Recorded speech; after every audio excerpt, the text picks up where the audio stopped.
I'm Todd Jones, recovering from 30 years as a sports writer. Thanks for joining me as I sit down with some of the best sports writers of our time who knew the greatest athletes and coaches and experienced firsthand some of the biggest sports moments of the past half century.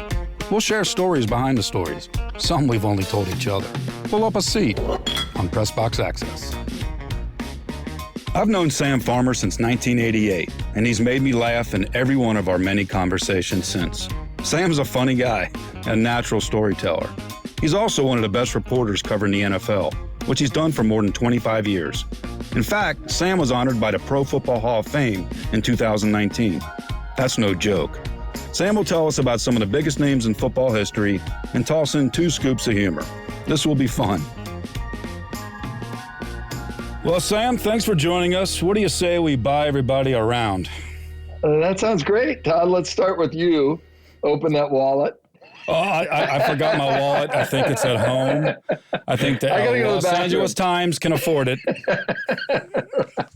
Right. So go for it, my man. Great to see you. Great to see you, buddy. It's been a while. I just want to say something. Hall of Famer. Hall of Famer Sam Farmer. Yeah. Hall of Fame dropped a couple notches. Yeah. Wait a second. What was the entry fee there, Sam? Exactly. I'm still paying it. That's why I can't buy the round. Yeah. Well, I got to say, in all seriousness, joking aside, one of the thrills of my career was in 2019, hearing that you were honored with the Dick McCann Memorial Award, and knowing that you were going to be enshrined in Canton, in the Pro Football Hall of Fame. Thank you, buddy. And knowing you all these years, it just made me feel so wonderful that a good friend was rightfully being honored for what a career, and you're still doing it, still writing great stuff for the Los Angeles Times. So thank you. Yeah. Oh, that's so kind of you, and it feels like yesterday that we were interns together at the LA Times. And I knew you when. Yeah, I know, and I knew you when. I mean, it was really you were so prolific. That was the thing that always blew me away. You'd have 100 inches written, and I remember it was so tough for me to generate copy. I just remember, I think about my first story that I did for the LA Times, and I was a desk assistant. This is when we were together in the summer of 1988? No, this is earlier. This was like 87. Okay. And I was a junior in college, and it was the San Fernando Valley edition of the Times. This is back when we were so robust and we were able to have all these editions. And they assigned me, because I had written a story on the Washington football team, the Redskins, who were my favorite team. It was a Redskins Cowboys story that it was like a sample story. And I'm sure it was just horrific, but I think they needed somebody to go out. It was a test. Yeah. I think my last line was probably the final score. I didn't have any concept of how to put a story together, but they saw something. They saw potential. They sent you to an Occidental college game or something? No, they saw enthusiasm. They sent me to North Hollywood High School for a girls basketball game, because they said, it's a 3:00 deadline. So, it's a 3:00 game, so he's not going to miss deadline. He's got about 5 inches to write, which is, for the uninitiated, that's a very, very short story. You could probably read in one breath a 5-inch story. And so I showed up there, and I was wearing a 3-piece suit. I think it was the last time I ever wore a 3-piece suit. And, it was at a high school basketball game. At a high school basketball game, I'm sitting up in the stands, and I was a college kid, so of course I fell asleep. I fell asleep in the thing, woke to the final buzzer, was still sort of in a fog, and I went down and grabbed a few quotes that were just unintelligibly scribbled on my notepad, got my went to the scorer's table, and I don't know how I knew how to do this, but I got the individual scores. Well, the individual scores didn't add up to the final score, but I only found that out a couple hours later. It doesn't matter. Yeah, because parents don't really Parents care. don't care. And, what are facts, come on, Sam. Exactly. If you don't get your, but I remember I was driving back to the Times headquarters in Chatsworth, the Valley headquarters, and I left the oil cap off my car. So I was stalling at every stop sign. And I got out now in a suit. And I got out, and I remember I opened the thing, the hood up, and I was looking at the thing. And I know nothing about cars, but suddenly I'm covered in oil, and I go into the Times office, and I'm just staring at a blank screen, computer screen, for what felt like 2 hours. That just said, "By Sam Farmer." And good start. So, yeah. And I wrote the thing. I just bled and wrote this story, which, now any sports writer would be able to write this thing in 5 minutes. And anyway, the final story that showed up in the paper the next day looked nothing like what I wrote. So they completely rewrote it, and they told me, "Don't call us, we'll call you." And for me, that sort of set the hook for me in terms of my interest in becoming a sports writer and the challenge, because I really wanted to be a doctor coming out of college. Well, I spent college pretty much majoring in beer. And then I got a degree, and somehow the Los Angeles Times called me to come out and work in the summer of 1988. So I drove my 1980 Honda with Flintstone brakes across the country, and I pulled into Los Angeles like Jed Clampett, and I walked into the LA Times, and I sat down, and I looked around, and I'm thinking to myself, what am I doing here? And you happened to be sitting next to me. Mm-hmm. And we spent the entire summer sitting next to each other like two goobers who didn't know what to do.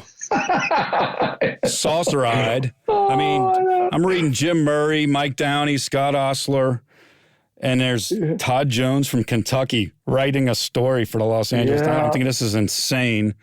I distinctly have one memory of sitting on your front stoop in West Hollywood where you had allowed me to crash on your couch because I was basically homeless. And I remember sitting out one night listening to Warren Zevon, and every time I hear Desperados Under the Eaves, I think of sitting there and again thinking, how in the hell did I end up here?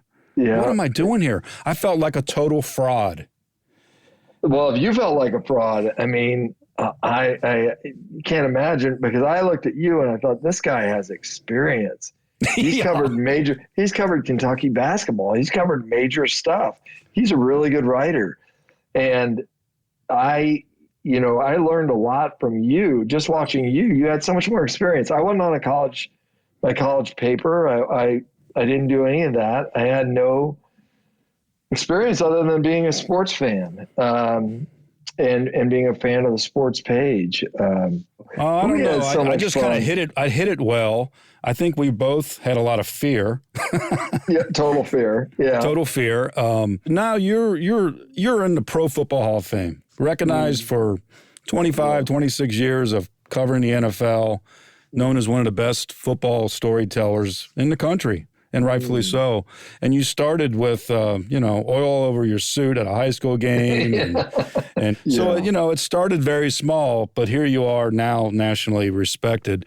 But at the same time, your NFL writing career almost ended before it even really got started. You were covering the Oakland Raiders, and you were nearly killed by a kicker. Oh, yeah. So really? A kicker, Sam? Not like some big lineman or linebacker going to rip your head off. You had a kicker almost kill you? I know. Couldn't I have done better than that? What happened? Great. You're amazing. How'd you find that story? So I remember that Sebastian Janikowski, the Raiders had picked him in the first round. He was this troubled kicker from Florida State, I believe. Was he Florida State? I think so. And he had this sort of a checkered, he had a rap sheet coming in, but he was a perfect Al Davis kind of guy. And but he had given up drinking at the start of the season. And this is John Gruden's. Me too, yeah. So this was John Gruden's rookie season. Well, I had gotten word from a guy who had a connection to the beat that he had seen Janikowski out at closing time at some bar. And now I don't know if that was the case, but I had to ask him about it after practice. And Janikowski was 250 pounds and very intimidating. I mean, he was like a linebacker. He was really built like that and gruff and had this, it kind of looked at us with a jaundiced eye, having had all these issues in college, and rounded into I think a more agreeable guy as his career went on. He was established, but he was pretty surly as a rookie. And he came out with the punter, and his name's Shane Leckler. Shane Leckler. He and Shane came out after practice. So the kicker and the punter were going to work you over. Yeah, exactly.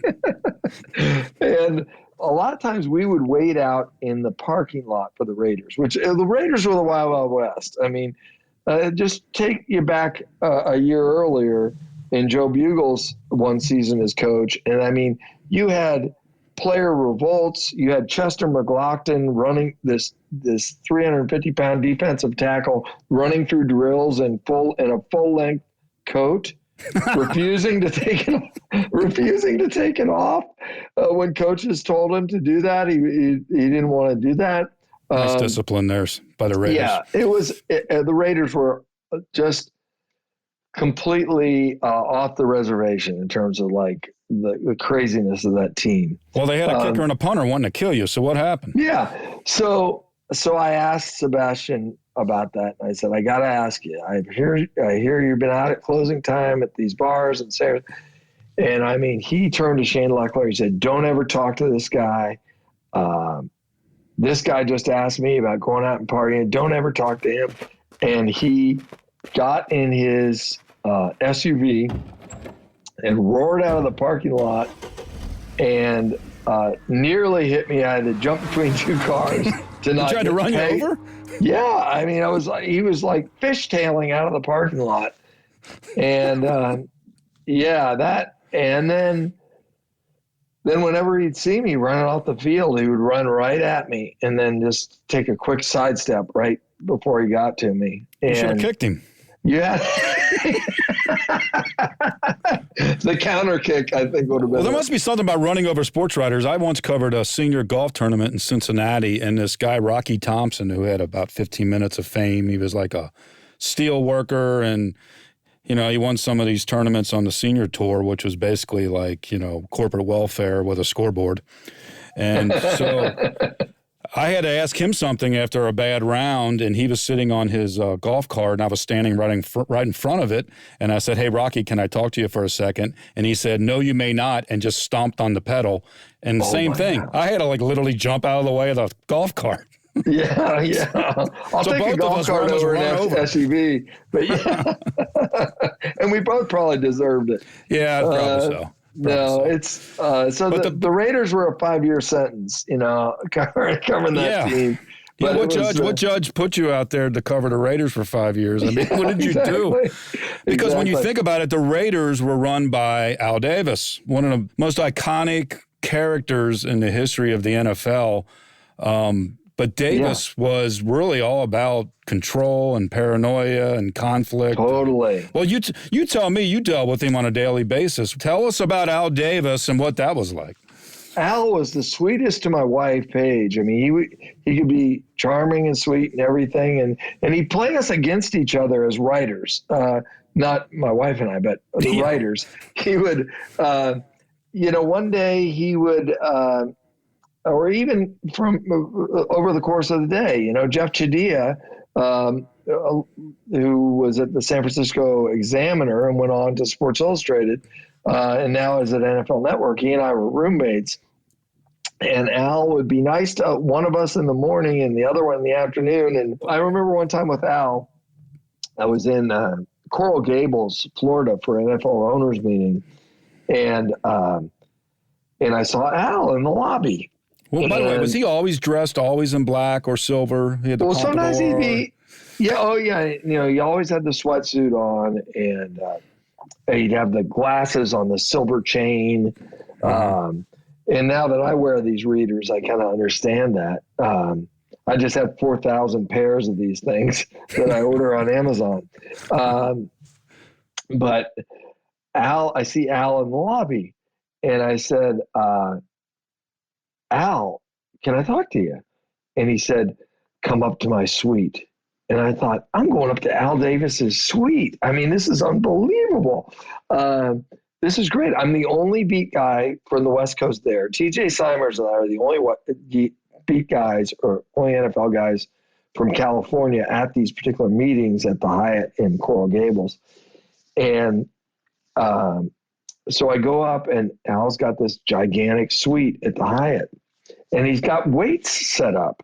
He's got a bench like barbells, set up. Yeah, barbells, which he would bring on the road for show. Just to let the other owners know he was staying in shape. Now he's 70. Yeah, I was going to say he's got to be 70, right? Yeah, he's 72 years old or something at the time. And so I said, Al, now he's got like 345 stacked on each side. I mean, this is like, there's no way that he's benching this. And I said, Al, I see you got your weights. And he looked at me without a hint of irony. He said, yeah, it's hard to stay cut at my age. Not get cut, stay cut. Much later, I remember, because my beat was really NFL in LA. When's the NFL coming back to LA? So it was more important to me that I know the owners and the commissioner and other NFL executives than it was knowing players or even coaches. Right. Because I was really dealing with a big move. So I was talking to Joe Brown from the NFL, and it was at an owners meeting. And I don't remember where we were. Maybe we were in New Orleans or something.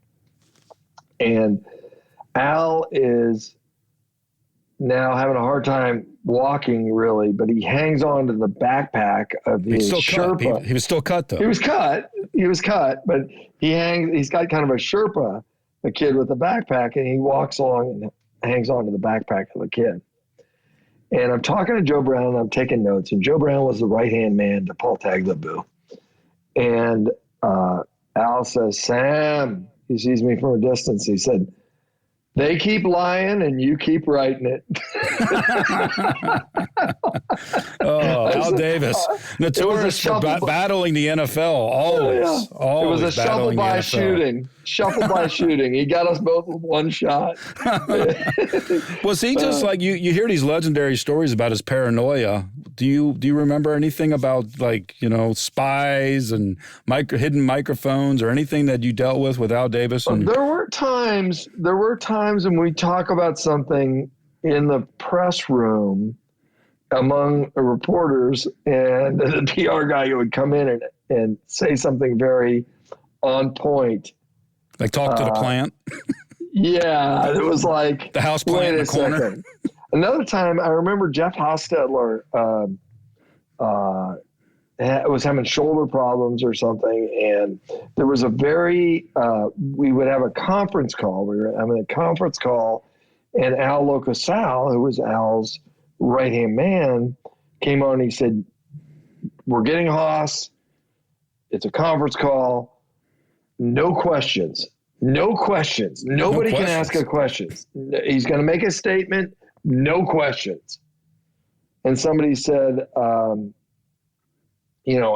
is this going to be transcribed? I said, that's a question. and then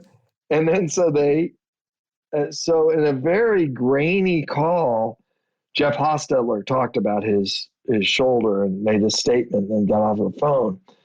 And our suspicion at the time was it was a recording of Jeff Hostetler. And they acted like it was live, and he was doctored it. They doctored it, but like Weekend at Bernie's, he's not even alive. And it was so there was always something sort of crazy going on with the Raiders. Never a dull moment. Never a dull moment. You covered the Raiders for 5 seasons for the San Jose Mercury News, and then in 2000, you went back to Los Angeles, back to work for the LA Times once again. And at the time, Los Angeles did not have a team. So you're an NFL writer. You go to a city that does not have a team. Why didn't you just like go to New York City and cover farming? I mean, you're going to a city without a team, and you're going to cover that league. What was that all? Well, about? Actually, I'll tell you.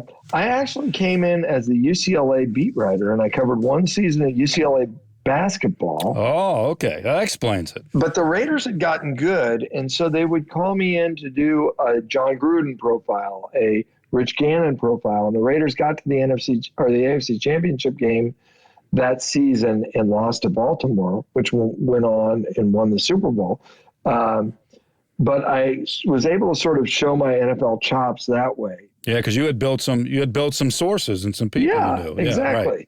Yeah, right. And so that summer, they said, "Hey, we'd like you to take over the NFL beat." And I had, this was going back to LA, so I would have walked.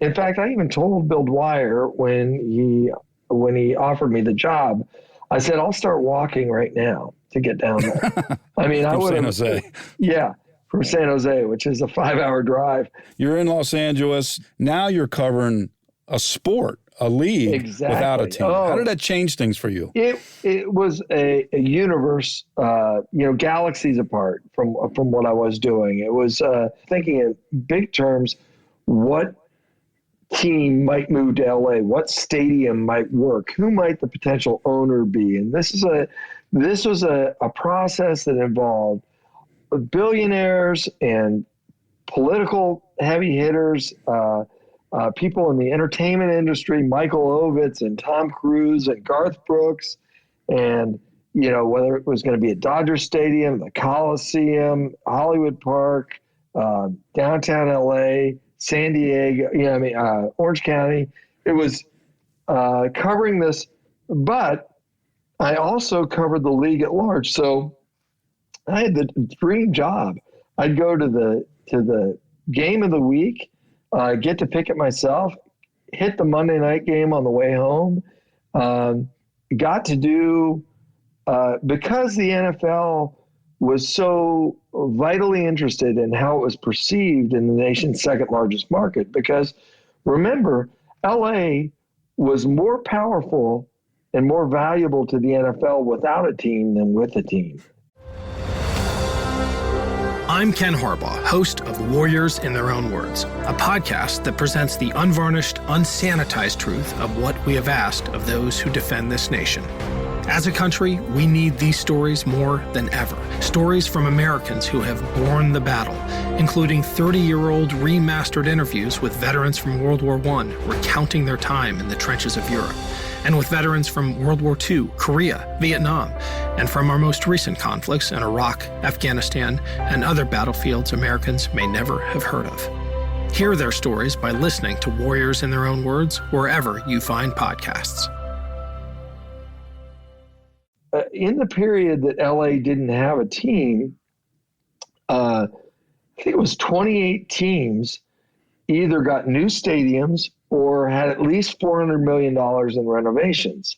Well, damn, I should have gone for a team. Yeah, exactly. So, and you had everybody in LA saying, you can build a stadium in my backyard. Almost literally, some of these people.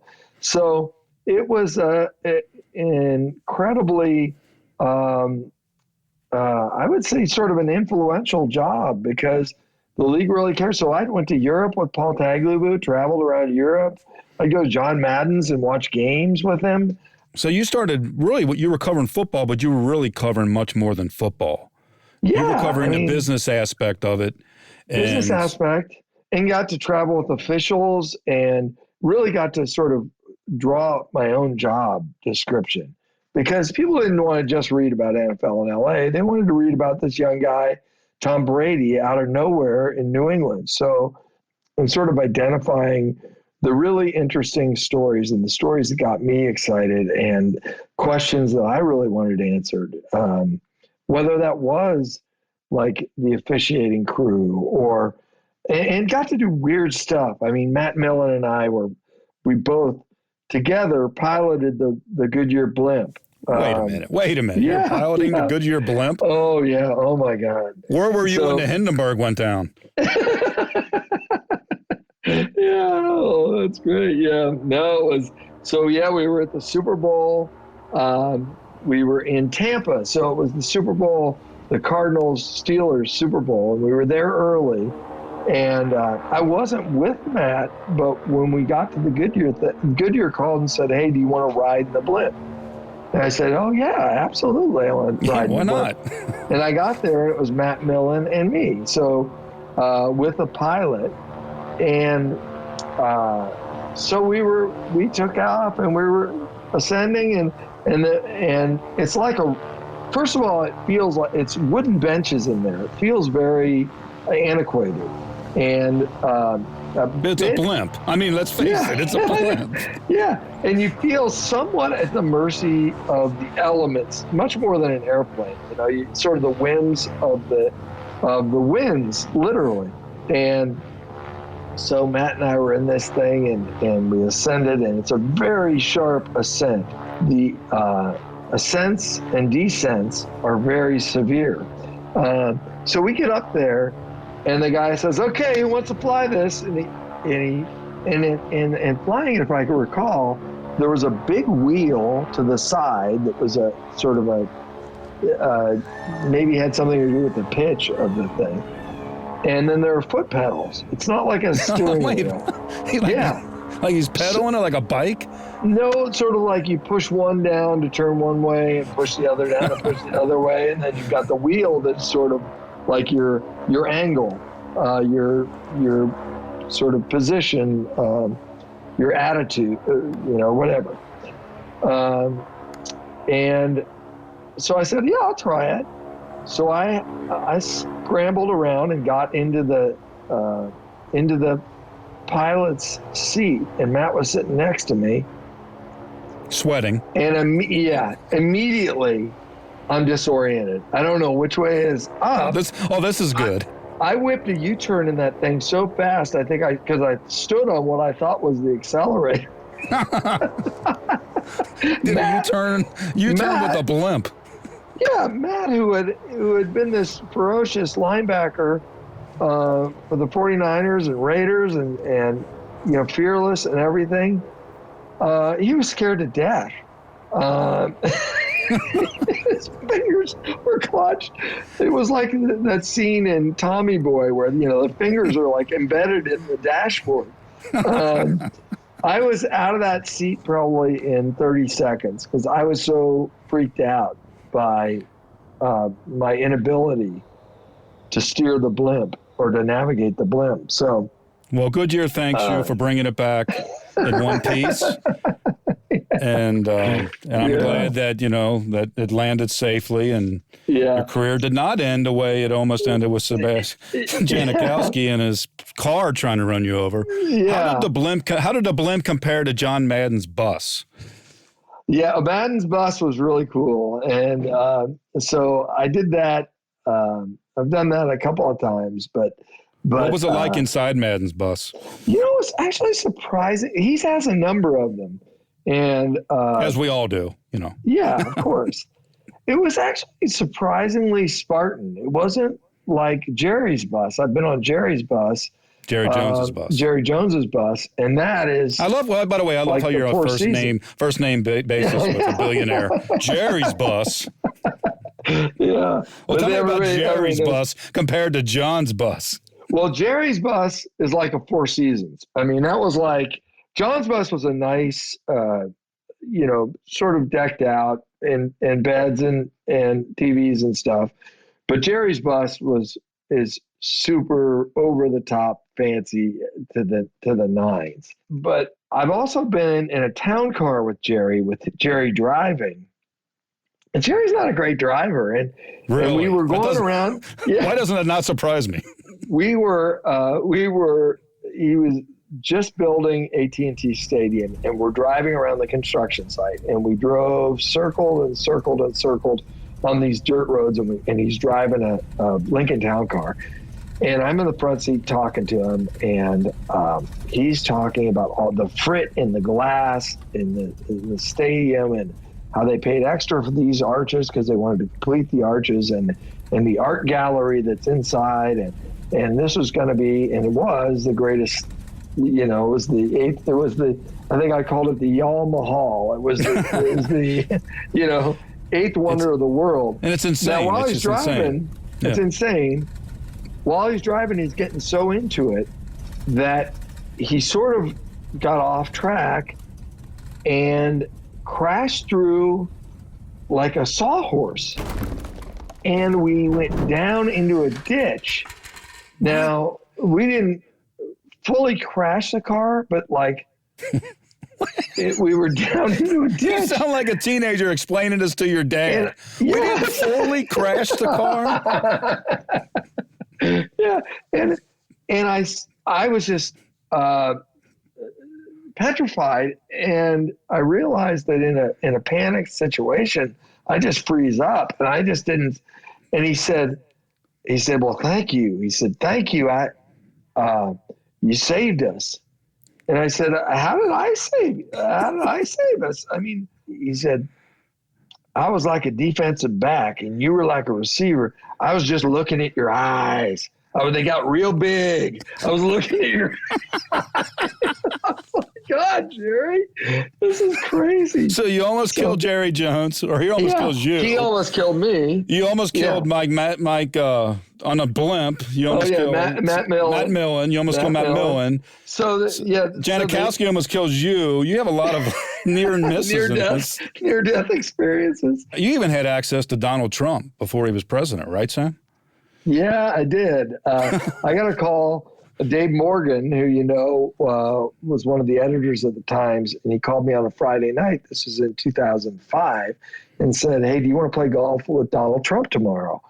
And Trump was the hottest thing going because he was the host of The Apprentice at the time.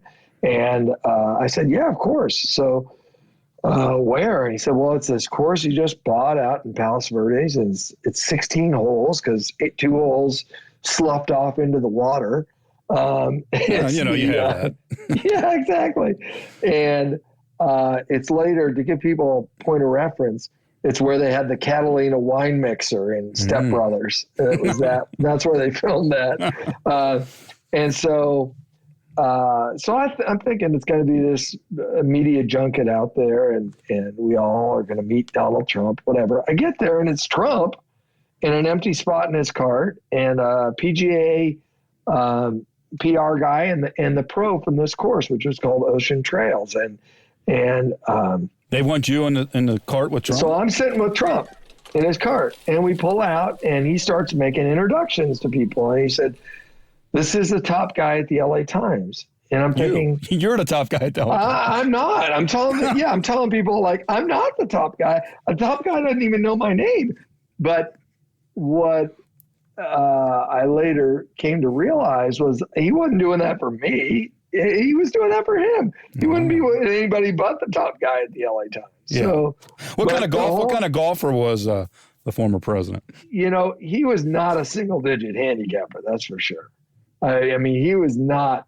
I think he called himself a 7 or something. Now, I'm not a great golfer, but I do play a little bit, and I'd say he was probably like closer to a 15, something like that.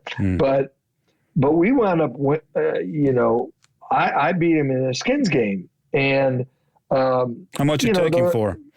What, $10? Oh, and so we get back to the clubhouse, and he's got the 2 5s, and which, being a sports writer, I promptly spent. I didn't keep them, but I should have kept them. But he held on, as I was taking them from him, there was a little surface tension on those bills as he was hanging on to.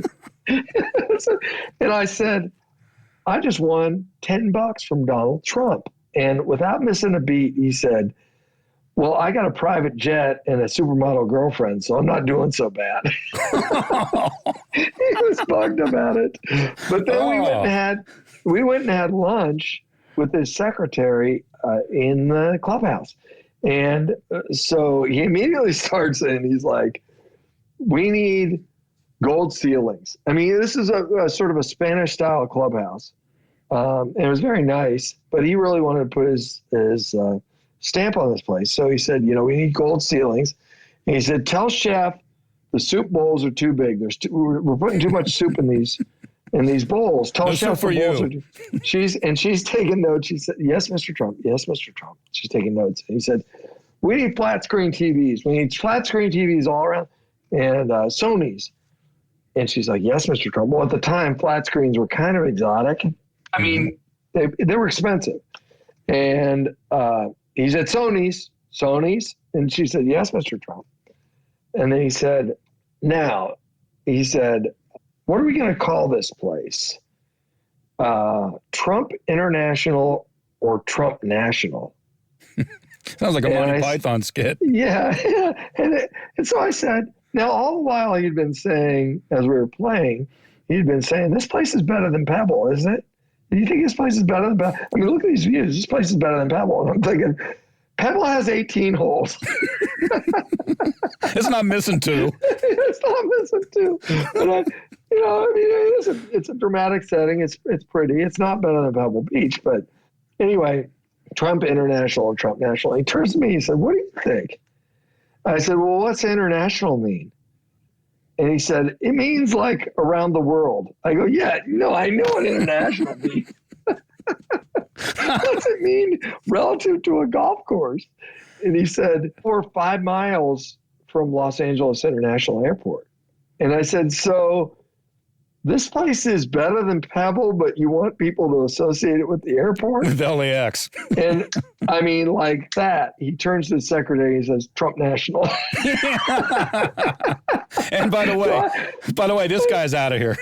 Yeah, exactly. You're fired. I thought, I helped name that place. Nice. And you took $10 from him. Very nice. Yes, exactly. Very nice. So, well, that's the kind of access you got, Sam, throughout your career. And, it helped you break some great stories. You broke the story on the NFL coming back to Los Angeles. You broke the story. I mean, that was one thing you had to get. I do want to ask you about one trip before we go. You made a trip to Israel a few years back with 18 Pro Football Hall of Famers. And we're not talking just any old players. I mean, obviously anybody in the Hall of Fame is great, but we're talking about Jim Brown, Joe Montana, Mike Singletary, Roger Staubach, Mean Joe Green. You're there with them in Israel. Tell us a little bit about your trip with that group. It was unbelievable. I mean, just so cool going over in this private 747 that we at the times sent money to sort of approximate this trip and everything to United, I think it was United Jewish Charities and different groups that Robert Kraft had suggested because he organized the trip. But to go over in a 60-seat 747 and get to sit in the cockpit there with Willie Lanier. Wait a minute, you're in a cockpit again? I mean, you're always flying things. This time they didn't say I could fly it. And I got to sit. I sat for a couple hours in the cockpit, and Roger Goodell came back with us on the way home, and that was tremendous. But so many memories of Israel. It was a week where we hit all the incredible historic and religious places, historical places. It was incredible, but there were some really funny memories. I remember, so we're leaving Tel Aviv and to head up to the northern part of the country, and Roger at the hotel, Roger Staubach in the Hilton in Tel Aviv, packed elevator, and Roger Staubach and Joe Montana are going up in this elevator, which is otherwise packed with just guests from the hotel. And Joe gets off on the lower floor. We've got to leave, and so we're hustling to get our bags. And he was recognizable. Everybody on the trip recognized Joe Montana. I mean, everybody in Israel, when we walk around, they might not know the other players, but they knew Joe Montana and they knew Jerome Bettis. A guy is just apoplectic on the elevator, and he says, "Do you know who that's one of the greatest players in NFL history. That's Joe Montana." He's telling the rest of the elevator this. Doors are closing now. He's turned and he's telling this to Roger Staubach, and not recognizing who Roger Staubach is. And Roger says, "Really?" Who do you play for? The guy said, he played for the 49ers. And this fan looks down. We've all got lanterns on. Now, I'm not in the elevator. This was recounted to me by Roger. But, hey, wait a second. I know you. You're that real estate guy. No idea who Roger Staubach is. No idea that he was one of the great quarterbacks of all time. Yeah. So that night we're at dinner, and we got two long tables. I'm sitting next to Roger, and Joe's at the other table. Joe Montana gets up and makes a toast, very nice toast to the thing, thanking Robert Kraft, and so excited about this trip, and he's got his two boys, Nate and Nick, with him, and Jennifer, his wife, was there. All the wives were there, but not Nate and Nick Montana were the only kids that came. But Roger leans over and kind of stage whispers to me. He says, "Did he play the Cincinnati Bengals in the Super Bowl?" And I said, "Yeah, actually twice, played him twice." And he goes, "Yeah. He should try the Pittsburgh Steelers on for size." Yeah, Joe only beat the Bengals. Roger had to go up against the Steelers. Yeah. That's awesome. So we're out. I'll just tell you one other thing. We're in the Dead Sea. Yeah, is this where you have another misidentified person in the Dead Sea? Yes. You out there, right? Yes. So I go out, and now NFL Films was on this trip. They documented it. And guys are out floating in the Dead Sea. And you're amazing. How do you remember this? It's amazing you know this story. So I go out, and a Dead Sea is like 9 times the salinity of the Pacific, or 7 times or something. You can't sink in the thing. And it's got the consistency of like suntan oil. Nothing lives in this water. And you cannot have a cut, an open wound, anything, and go out because it's just excruciating. You can't. So anyway. Sounds like a great swim, Sam. Yeah, just terrific. And it's hot too. The water's hot. I go out, wade out, and then start swimming out. And I go out to I got to know the little Montana family here. And so we're beyond the buoys, and there are 5 of us. And it's Joe and Jennifer. Joe got some in his eyes, and now he's got to get some water to wash out his eyes. But Joe and Jennifer, Nate and Nick, we're out floating, and I see that the NFL cameramen are wading into the water and heading out towards us. And I think, I'm not getting out of the water with 18 Hall of Fame world-class athletes. I don't care how old they are. Jim Brown is still a stud. I'm not getting out of the water on NFL Films. I'm just not doing that. If you'd only worked out with Al Davis, you'd been cut. Yeah, exactly. It's hard to stay cut at my age. So you stayed in the water. So I start swimming outside the arc of the camera. And good move. I'm getting away from the camera now, and I swim way out to this dock. And because all the salt in the water, there's just like crust on the stalagmites or whatever on the bottom of the thing. So you don't want to walk on this stuff. So basically I'm floating like 6 inches of water and then climbing up on this dock like a creature from the Black Lagoon. So it's very unsightly, awkward. Yeah, I'm glad this is audio. So I'm schlepping up the dock, and there is a woman probably in her 70s, it looks like an American tourist, sort of pointing in my direction and then pantomiming like a camera, like she's going to take a photo and then pointing at me. So I look behind me. I didn't see anybody getting out of the water behind me. Nobody's behind me.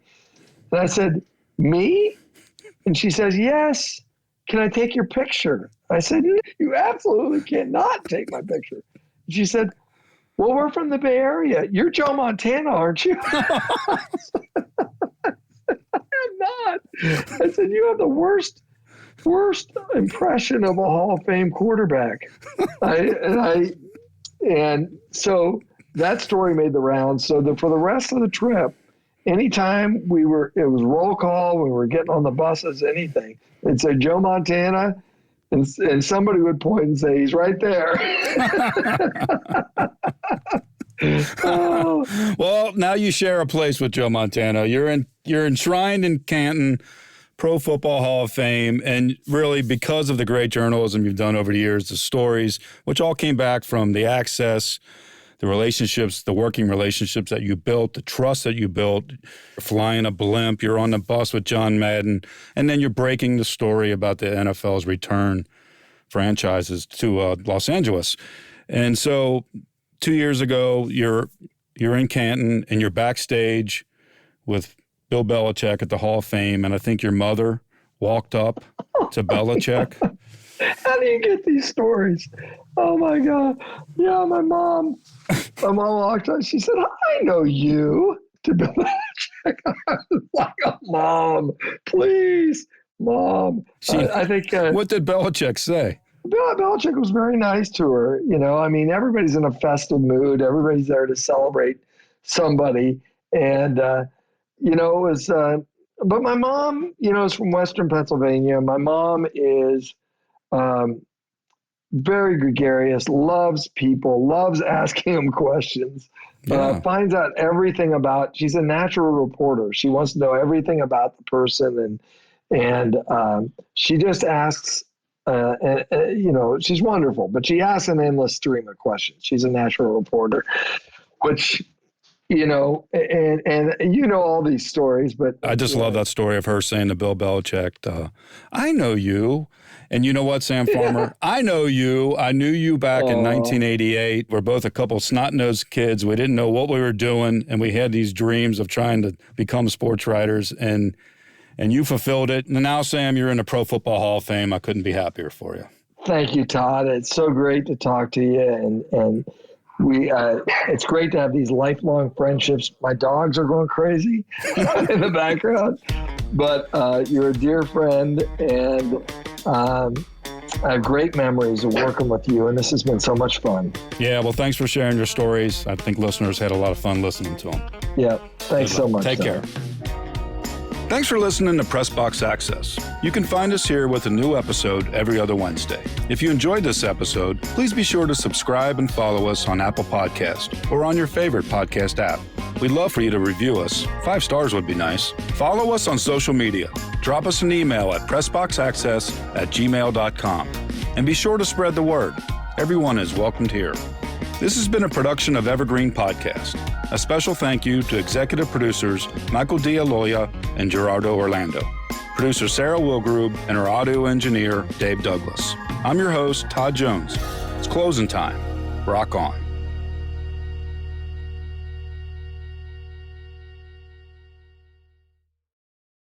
Hello out there.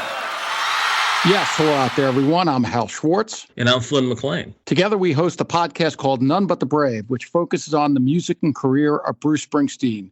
We begin season 4 of the podcast on September 26th with a look at the 40th anniversary of Nebraska, and we'd love for you to join us. And you can check out our previous 3 seasons right now, wherever you get your podcast.